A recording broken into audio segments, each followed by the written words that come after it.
Break کے بعد ایک بار پھر آپ کی خدمت میں حاضر ہیں. بقیہ سوالات آگے خدمت میں پیش کرتے ہیں. سوال: اگر کسی سے قرض کیا ہو اور وہ ہمیں یاد نہیں تو کیا کرنا چاہیے؟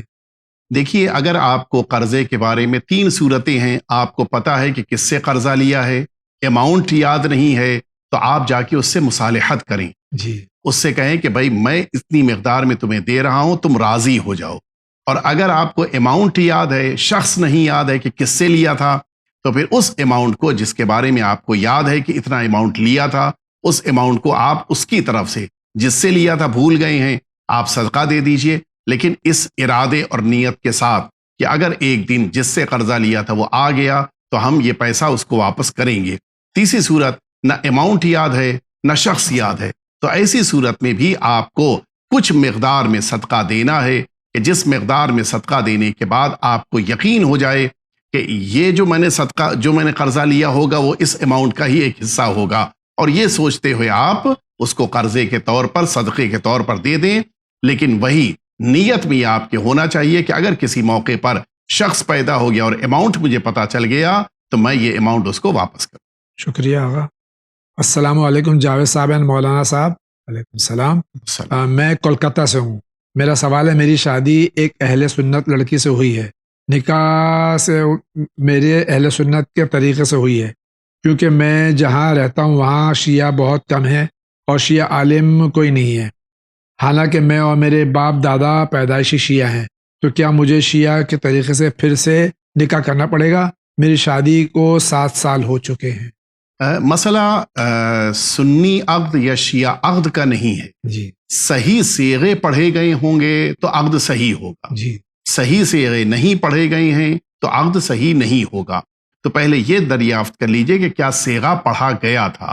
اگر وہ صیغہ صحیح تھا تو مسئلہ نہیں ہے، آپ کی شادی صحیح ہے. شکریہ. السلام علیکم مولانا صاحب. السلام. میری شادی کو 3 سال ہو گئے ہیں، ابھی تک اولاد کی نعمت سے محروم ہوں. کوئی وظیفہ بتا دیجئے. میں نے ابھی بیان کیا تھا کہ اگر انسان کی اولاد نہیں ہے، ابھی جو سوال وائس کی شکل میں تھا اس میں یہ بات کہی تھی، وہ 3 طریقے کہ رب لا تذرنی فردا وانت خیر الوارثین، اس آیت شریفہ کو قنوت میں پڑھنا ہے، اسی آیت شریفہ کو سجدے کے عالم میں آخری سجدے میں پڑھنا ہے، اور اسی طرح سے اس آیت شریفہ کو فیروزے پر کندہ کر کے اپنے داہنے ہاتھ کی دوسری انگلی میں اس فیروزے کو طہارت کی حالت میں انشاءاللہ پہنے.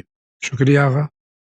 جناب عرض ہے کہ آداب زیارت ایپیسوڈ 3، ڈیٹ ٹائم 12:30، 27/7/2024، یعنی آج ابھی جو محترمہ زیارت امام حسین اربعین کا ذکر کر رہی تھیں، انہوں نے اپنے آخری لمحوں کے ذکر میں کہا کہ اہل حرم کو اسی سال رہائی مل گئی تھی اور اسی سال اربعین کیا گیا تھا، جبکہ آج تک یہی بیان ہوا ہے کہ رہائی 1 سال بعد ملی تھی. گزارش ہے کہ رہائی کے اس مسئلے کو وضاحت کے ساتھ تفصیل سے بیان فرما دیں تاکہ ہم کو صحیح بات پتہ چل جائے. عزادار حسین ایڈوکیٹ، فیض آباد یو پی سے سوال کر رہے ہیں.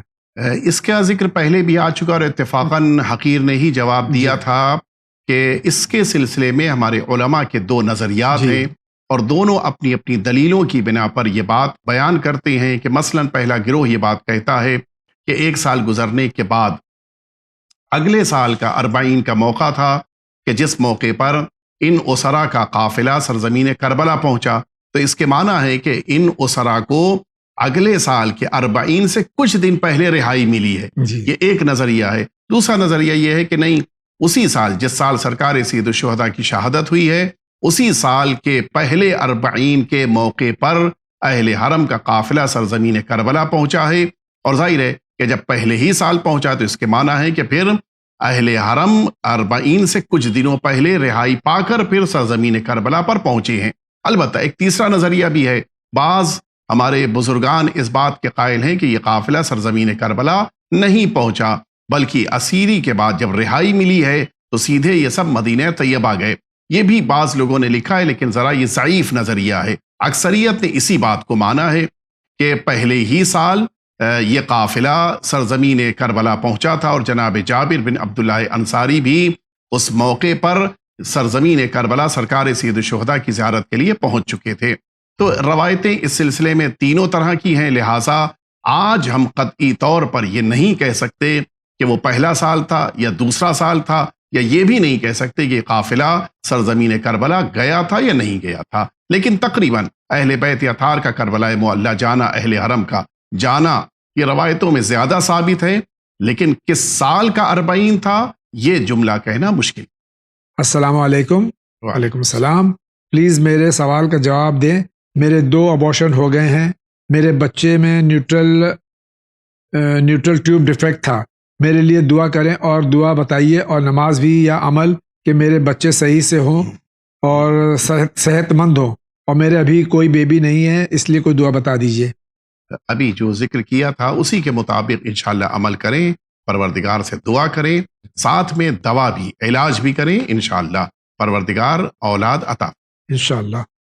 سلام علیکم۔ السلام۔ السلام۔ مولوی حضرات کا کہنا ہے کہ مجلس میں اس طرح رونا چاہیے جیسے ایک جوان بیٹے کے لیے باپ روتا ہے، مگر میرے مشاہدہ ہے کہ کوئی بھی عالم یا مولانا زور سے کیوں نہیں روتا؟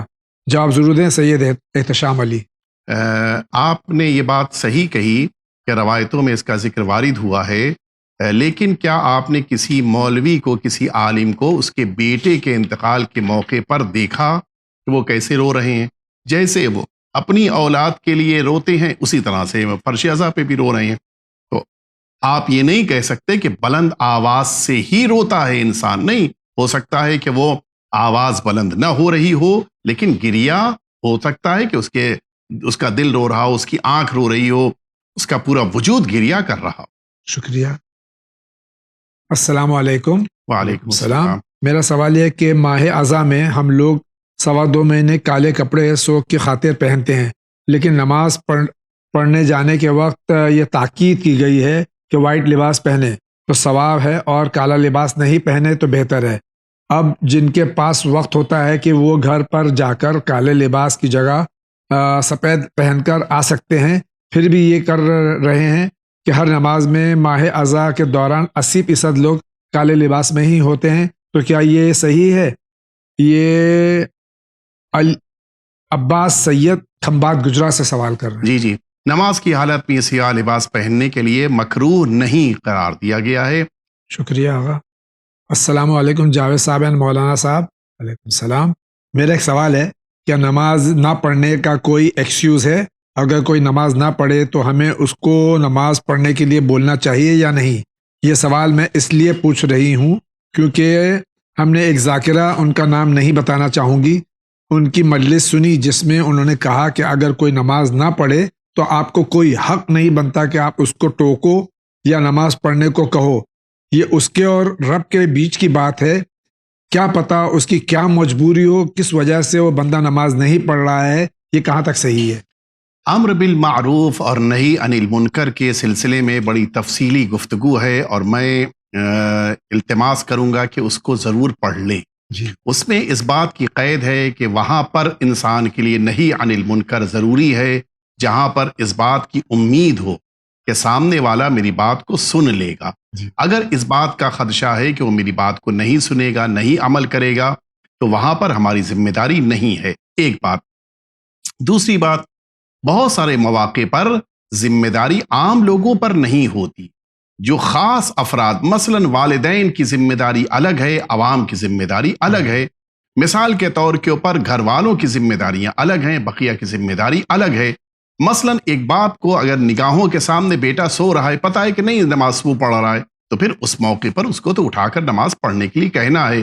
لیکن عام لوگ مثال کے طور کے اوپر 10 بجے صبح میں آفس میں موجود بقیہ افراد سوچ رہے ہوں کہ شاید ہو سکتا ہے کہ آج رات میں یا صبح میں اس لڑکے نے نماز نہیں پڑھی، نہیں، اس بات کے بارے میں ہمیں ذمہ نہیں دیا گیا ہے کہ ہم کسی کے بارے میں غلط فکر ذہن میں لے کر آئیں۔ ہمیں اچھی سوچ کو، اچھی فکر کو، پازیٹیو تھنکنگ، آج کے زمانے میں تو بڑی اہمیت ہے اس کی، جی۔ اپنی فکروں کو پازیٹیو رکھنا چاہیے۔ جی۔ بہت سارے اوقات ہم لوگ ان باتوں کے بارے میں تحقیق کرنی شروع کرتے ہیں کہ جن کی کوئی حقیقت نہیں، ریئلٹی نہیں، بلا وجہ کا وقت صرف کرنا، یہ سب مناسب نہیں ہے۔ لیکن جہاں تک یہ بات ہے کہ آیا ہم کسی کے نماز نہ پڑھنے پر ٹوک سکتے ہیں، تو ہاں، اگر ہمیں یقین ہے کہ وہ میری بات سنے گا، سمجھے گا، اس پہ عمل کرے گا، تو ہمیں اس کو سمجھانا چاہیے، بتانا چاہیے، اور یہ بھی احتمال درمیان میں نہ ہو کہ اس نے ہو سکتا ہے کہ بیچ میں نماز پڑھ لی ہوگی. جی خاص طور سے کچھ مسائل یا کچھ مواقع ایسے ہوتے ہیں کہ جن موقعوں پر نماز واجب نہیں ہوتی. جی بالخصوص جو سوال پوچھا ہے ہماری بہن نے، بہت سارے ایسے مواقع ہوتے ہیں کہ جن موقعوں پر نماز واجب نہیں ہے. اب اگر کسی خاتون نے نماز نہیں پڑھی تو اب ہماری ذمہ داری نہیں ہے کہ ہم اس سے پوچھیں کہ کیوں نہیں پڑھی. جی ضروری نہیں ہے کہ وہ بتائے بھی کہ کیوں نہیں پڑھی ہے. جی اس لیے کہ یہ سارے مسائل وہ ہیں کہ جن مسائل میں بہت زیادہ عام لوگوں کو انوالو نہیں ہو. بہت بہت شکریہ. السلام علیکم. وعلیکم السلام. I've heard that khums can be given to you as well. So I have decided that I will pay you my khums amount every month. Could you please provide me with your account details? I would be very grateful. سوال تو آگا سامنے پہلے بعد میں پیش کروں گا. خمس کی آپ اماؤنٹ یہاں چینل ون کو ضرور بھیج سکتے. سہم امام ہمارے پاس مراجع کرام کے اجازت موجود ہیں، لیکن جہاں تک سوال ہے کہ ہر مہینے خمس دینا چاہ رہے ہیں تو کہاں تک صحیح؟ آپ اپنی جو سال بھر کی درآمد کے بعد بچی ہوئی رقم ہے کہ جس پر خمس واجب ہوتا ہے، جو مال بچ جاتا ہے اس پر خمس واجب ہو جاتا ہے، اس کا آپ خمس نکالیے، اور جب خمس نکل آئے تو پھر اس کا آدھا حصہ جو سہم امام ہے اسے آپ ون کو ارسال کر سکتے ہیں. لیکن جہاں تک ہر مہینے خمس نکالنے کی بات ہے، یہ ذرا سا مشکل والا مسئلہ ہے. البتہ نکالا جا سکتا ہے لیکن مشکل والا مسئلہ، لہٰذا سال کے آخر کی ایک تاریخ مقرر کیجئے اور اسی تاریخ پر ہر سال آپ خمس نکالیے اور اسی کے مطابق ہمیشہ اپنے مال کو آپ پاک کیجئے. شکریہ. السلام علیکم. وعلیکم السلام. پلیز میری مشکل حل کرنے میں میری مدد کیجیے. میری 2 مہینے کے آس پاس سے نماز چھوٹ رہی ہے. کبھی پڑھتا ہوں کبھی نہیں پڑھتا ہوں، کبھی صبح کی چھوٹ جاتی ہے، کبھی ظہر عصر کی. کل ملا کے بات یہی ہے کہ مجھے نماز کی کنفرم تعداد نہیں معلوم ہے. پلیز میری ہیلپ کریں کہ میں اپنی ساری قضا نماز کس طرح ادا کروں. مجھے بہت ڈر لگ رہا ہے. سب سے پہلے کام تو آپ یہ کریں کہ آپ جب بھی جو بھی نماز، پہلے تو نماز چھوٹنی نہیں چاہیے، پابندی کے ساتھ اپنی نمازوں کو پڑھیے. اگر خدا نخواستہ کوئی نماز چھوٹ رہی ہے تو اس کے بعد جو پہلی واجب نماز آپ پڑھیں، اس واجب نماز سے پہلے یہ اپنی عادت بنا لیں کہ اگر خدا نخواستہ نماز چھوٹی ہے تو اپنی اگلی واجب نماز سے پہلے اپنی قضا نماز کو پوری کر لیں، پھر اس کے بعد اس واجب نماز کو پڑھیں. اور دوسرا کام اس کے ساتھ ساتھ آپ یہ کریں کہ گزشتہ جتنی نمازیں آپ کو یاد ہیں کہ چھوٹی ہیں ان کو آپ لکھیں، اور اس کے بعد ایک ایک کر کے انہیں آپ قضا کرتے جائیں اور اس پہ ٹک لگاتے جائیں کہ یہ نماز قضا آپ کی پوری ہو گئی ہے. اور تیسرے یہ کہ یہ 2 مہینے چونکہ مدت آپ کو پتہ ہے، لہٰذا جتنا 2 مہینے کے درمیان احتمالی نمازیں ہیں کہ مثلاً آپ کو اگر ڈاؤٹ ہے مثلاً کہ 10 نماز صبح چھوٹی ہے تو 10 نماز صبح پڑھ لیجئے. اگر آپ کو یہ ڈاؤٹ ہے کہ مثلا 5 نماز ظہر چھوٹی ہیں تو 5 ظہر کی نماز پڑھ لیجئے. تو جو آپ کے لیے ایک احتمالی نماز کا یہ تعداد ہے اتنی مقدار میں نماز ضرور پڑھ لیجئے آپ. شکریہ آغا. السلام علیکم. وعلیکم السلام. میں دہلی سے فاطمہ. میرا سوال ہے کہ جو زیارت اٹھتی ہے، تابوت اٹھتا ہے، اس کے پیچھے مرد حضرات نوخوانی کرتے ہوئے جاتے ہیں، زیارت کے پیچھے لیڈیز بھی جا سکتی ہیں یا نہیں؟ دیکھیے، شاید بظاہر مراد لفظ زیارت سے جلوس ہے جی، یا تبرکات کی زیارت. جی. تو اگر تبرکات کی زیارت کا موقع ہے یا جلوس کا موقع ہے تو کبھی بھی ایسے موقع پر خواتین کو مردوں کے ساتھ رہنے، مردوں کے درمیان نہیں چلنا چاہیے. بلکہ اگر ایسا ہی ہے آپ کہیں فاصلے پر بھی ہیں تو زیارت آپ وہیں سے کر لیجئے، لیکن آپ مردوں کے شانہ بشانہ چلیں، مردوں کے ساتھ جلوس میں شامل ہوں، یہ نامناسب. شکریہ. میرا دوسرا سوال ہے کہ وضو کھڑے ہو کر کیا جا سکتا ہے یا نہیں؟ وضو کے سلسلے میں ایسی کوئی شرط نہیں ہے کہ وضو بیٹھ کر ہی کیا جائے، بلکہ وضو اگر آپ کھڑے ہو کے کر سکتے ہیں واش بیسن پر تو آپ وضو کر لیجئے واش بیسن پر. نہیں واش بیسن پر گنجائش ہے تو کہیں اور آپ کر سکتے ہیں، اگر بیٹھ کے بھی کر سکتے ہیں تو کوئی مشکل نہیں. شکریہ. السلام علیکم. وعلیکم السلام. میری ساس 2 مہینے سے بستر پر ہیں، یورین بیگ لگا ہوا ہے. مجھے یہ پوچھنا ہے کہ ساس کی قضا نماز ان کے بڑی بیٹی پر فرض ہے یا چھوٹے بیٹے پر فرض ہے؟ اور بھی پوچھنا تھا کہ ان حالات میں غصہ کرنا جائز ہے یا نہیں؟ ایسی حالت میں غصہ کرنا کیا حرام ہے؟ پہلی بات تو ماں کی قضا نماز نہ بیٹے پر واجب ہے نہ بیٹی پر واجب ابھی ہے. زندہ بھی ہیں. جی ابھی باحیات ہیں، وہ تو جی. بات کا وہاں تک میں آ رہا تھا. جی نہ تو واجب نماز بیٹے پر واجب ہے نہ بیٹی پر واجب ہے، اور شاید اس لیے ذہن میں فکر ہو کہ شاید انتقال کے بعد کس پر فرض ہو رہی ہے. تو انتقال کے بعد بھی نہ بیٹے پر ہے نہ بیٹی پر ہے، زندگی میں نماز پڑھنی ہے. اگرچہ اس صورت میں ان کے لیے مکمل طہارت ممکن نہیں ہے، لیکن جس حد تک طہارت ممکن ہے اس حد تک طہارت اختیار کرنی ہے اور پھر نماز پڑھنی ہے.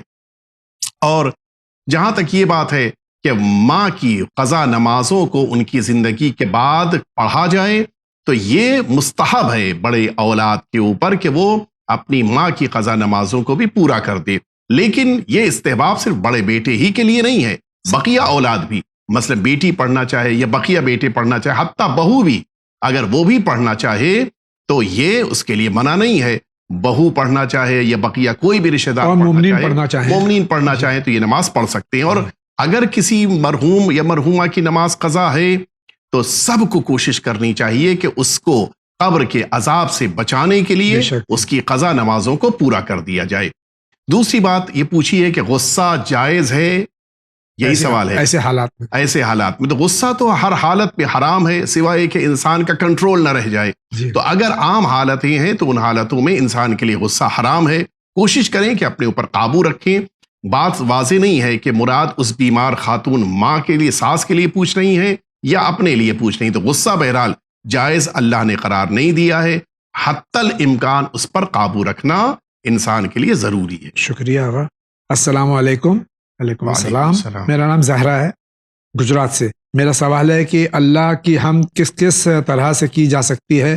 کیا پڑھیں؟ کیا کچھ ورد کریں؟ درود شریف یا کوئی وظیفہ یا ہر ڈے کی دعا پڑھنے سے اس کی حمد ہوگی؟ کیا کوئی سورت اپنے فائدے کے لیے پڑھنے سے بھی اس کی حمد ہو جائے گی؟ والسلام. شکریہ. خدا حافظ. دو سوال ہیں، اللہ کی حمد کیسے ہوگی. دوسرا سوال یہ کہ جو سورے یا بقیہ اوراد ہم اپنے فائدے کے لیے پڑھتے ہیں اس سے اللہ کی حمد ہوتی ہے نہیں ہوتی ہے. تو پہلے دوسرے کا جواب دے دیں کہ ہم اللہ کی حمد کسی بھی مقصد کے لیے کر رہے ہوں، یعنی اپنے فائدے کے لیے یا آخرت سنوارنے کے لیے، جنت جانے کے لیے، تب بھی اس میں ذکر پروردگار ہوتا ہے. تو اس کا ثواب ملتا ہے. دوسرا یہ جو پوچھا ہے کہ ہم ہر موقع پر ورد کیسے کر سکتے ہیں، ذکر پروردگار کیسے کر سکتے ہیں، تو ہمارا ہر عبادت کو انجام دینا یہ خود ذکر پروردگار ہے. مثال کے طور پہ ہمارا اگر قرآن مجید کا پڑھنا ہم کو موقع مل جائے یہ بھی ذکر پروردگار ہے. ہم اگر درود شریف پڑھ رہے ہیں یہ بھی ذکر پروردگار ہے. ہم تسبیح پڑھ رہے ہیں یہ بھی ذکر پروردگار ہے. ہم نماز پڑھ رہے ہیں یہ بھی ذکر پروردگار.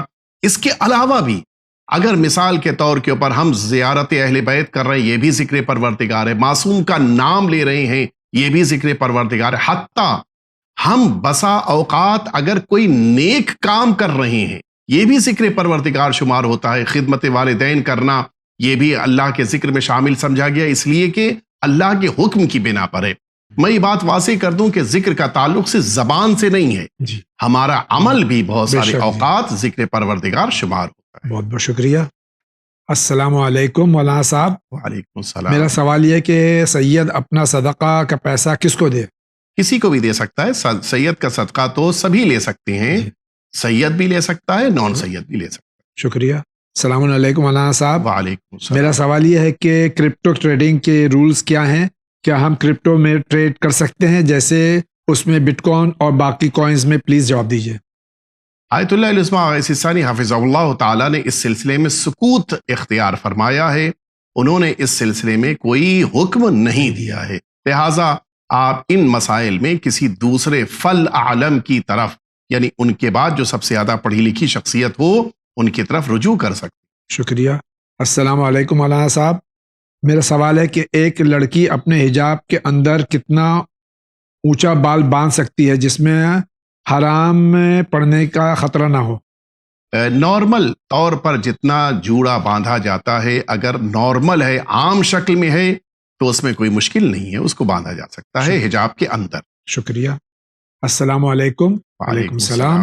میرا سوال ہے کہ اگر کسی کے گھٹنوں میں چوٹ آئی ہو، وہ کھڑا ہو کر قیام تو کر سکتا ہے لیکن بیٹھنے میں دقت آتی ہو اور بیٹھتے وقت سہارا دینے والا بھی کوئی نہ ہو تو اس وقت اسے کیا کرنا چاہیے؟ بیٹھ کر یہ انجام دے سکتا ہے؟ اس سوال سے یہ بات سمجھ میں آ رہی ہے کہ گھٹنا موڑنے میں مشکل ہو رہی ہے. جی، یعنی بیٹھنے میں مشکل نہیں ہو رہی ہے، گھٹنا موڑنے میں مشکل ہو رہی ہے. تو اس کے معنی یہ ہے کہ وہ کرسی پر جب بیٹھے ہوں تو پھر اپنے پیر کو سیدھا رکھ کر سجدہ کر سکتے ہیں. تو ایسی صورت میں ان کو جتنا ان کے لیے جھک پانا ممکن ہے، اگر وہ بیٹھ کر جھک سکتے ہیں تو ان کو بیٹھ کر اپنے سجدے کو انجام دینا ہے. اور اگر بالکل بھی کمر بھی ان کی مڑ نہیں رہی ہو، یعنی بیٹھ بھی نہیں سکتے، نہ گھٹنا مڑ رہا ہے نہ کمر مڑ رہی ہے، تو پھر ان کو کھڑے ہو کر اشارے سے اپنے سجدے کو انجام دیں. بہت بہت شکریہ. میرا سوال ہے کہ مجھے شک بہت ہوتا ہے، میں اپنی عبادت سے دور ہوتی جا رہی ہوں. کوئی چھینٹے پڑ جائیں تو بار بار واش کرتی ہوں. کیا ایک بار میں کر لوں اور فکر نہ یہی سوچے کہ سب پاک ہے؟ پلیز کیا یعنی شک کی ان کو بیماری ہے؟ دیکھیے، شک کی بیماری ایک ایسی بیماری ہے کہ جس کا مستقل علاج ہونا چاہیے. اور یہ صرف ایک سوال نہیں ہوتا، یہ اس طرح کے ہزار سوال شک کے بیمار افراد کے لیے پیدا ہوتے ہیں. لہٰذا ان مسائل میں انسان کی ذمہ داری ہے کہ بس ایک بار طہارت کرے اور پھر اس کی طرف توجہ اس زاویے سے کہ نامکمل رہ گئی، کام پورا نہیں ہو پایا، ان باتوں کی طرف توجہ نہیں دیتے ہوئے اس عمل کو مکمل تصور کرنا. یہ صرف حکم ان لوگوں کے لیے ہے کہ جو شک کے مریض ہیں. شکریہ آغا. مولانا صاحب، میرا آپ سے یہ سوال ہے کہ 20 سال کے روزے اور نماز میری قضا ہیں، کیا کیسے ان کا کفارہ ادا کروں؟ پلیز رہنمائی فرمائیں. آیت اللہ العظمیٰ سید سیستانی حفظ اللہ کے فتوے کے مطابق. سب سے پہلے تو اپنی ڈائری مینٹین کریں. اس ڈائری پر لکھیں کہ 20 سال میں کتنے روزے چھوٹے ہیں، 20 سال میں کتنی نمازیں چھوٹی ہیں، اور یہ بھی اس میں لکھیں کہ کس وجہ سے چھوٹی ہیں، بلا وجہ چھوٹی ہیں یا کوئی ریزن تھا، کوئی سبب تھا. اور پھر ان سب کو لکھ لینے کے بعد مثال کے طور پر ان کو ایک مہینے میں 20 دن کی نماز چھوٹی ہے، 10 دن کی نماز ہو سکتا ہے کہ ان کے لیے معاف ہو. تو اس طرح سے ان کو ایک ڈائری مینٹین کرنا ہوگا جس پر لکھنا ہے کہ کتنی نمازیں چھوٹی ہیں، اور پھر ایک ایک کر کے انہیں ان نمازوں کو پورا کرتے جانا ہے. روزوں کی بھی یہی صورت ہے کہ مثلاً 20 سال میں 20 مہینے کے روزے ان کے چھوٹے ہیں، تو ان 20 مہینے کے روزوں کو اپنے پاس لکھیں ڈائری میں، اور پھر اس کے اوپر ٹک لگاتی جائیں کہ کتنے روزے چھوٹے ہیں، اور یا ٹک لگاتے جائیں جو بھی ہمارے برادر ہیں، ہماری بہن ہیں، کہ وہ کتنے روزے چھوٹے ہیں، ان کے حساب سے ان کو پورا کرنا ہے. جہاں تک مسئلہ کفارے کا ہے تو پہلے اپنی نمازیں اور اپنے روزوں کو پورا کر لیں، پھر اس کے بعد جب یہ سارے روزے پورے ہو جائیں پھر انشاءاللہ کفارے کی طرف آپ آگے بڑھیں. بہت بہت شکریہ. ناظرین کرام، اسی کے ساتھ آج کے اس ایپیسوڈ کا وقت ختم ہو جاتا ہے. میں حضرت السلام کو مشکور ہوں، تشریف لائے، سوالات کے جوابات دیے. انشاءاللہ ہم سب اس سے فائدہ حاصل کرنے کی پوری کوشش کریں گے. آپ کا بہت بہت شکریہ آغا، آپ تشریف لائے. رب کریم آپ کو بھی مزید توفیق عطا فرمائے، اور انشاءاللہ جس طرح سے آپ زیارت سرکار سید الشہداء کے لیے تشریف لے جا رہی ہیں، پروردگار عالم تمام مؤمنین کو اس عظیم الشان بارگاہ کی زیارت نصیب. الہی آمین. بہت بہت شکریہ آغا. اسی کے ساتھ اجازت دیجیے، انشاءاللہ زندگی رہی تو پھر آپ سے ملاقات ہوگی. وآخر دعوانا ان الحمد للہ رب العالمین.